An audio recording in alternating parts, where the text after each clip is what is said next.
میره برای مخزن درسته؟ آره جفتش هم واسه تانکر میده. این یه دونه این ور یه واشر کوچیک هم داره پشتش میذاری. خب یه طرف شلنگش هم که میخواد مکش کنه آشغال نره داخلش اینا میبندی جفتش میندازی داخل تانکره.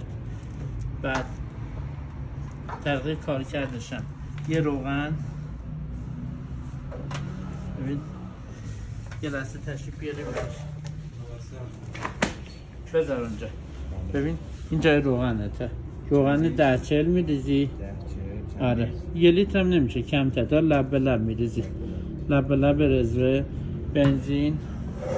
بنزین روغن نمیخواد؟ نه ببین شیر بنزین عکس نگاه کن.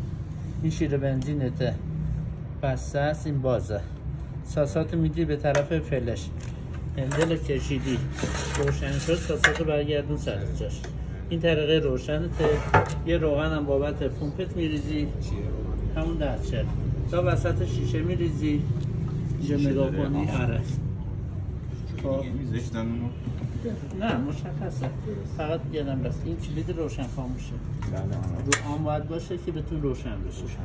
اون چلنگ 5 متری هم که هستش به یکی 2 تا از این 2 تا شیر یه دونش میبندی. 2 تا خروجی داره. آره میتونه مثلا 2 نفر میبندی. یه طرف لانست هم به شلنگ دسته میشه. همین چیزی بخواد. اینم خروجیه. اینم یه شلنگ بزرگتر هم هست. فاکر میدن شماره میدن نتونستی دوباره زنگ میزن آنلاین.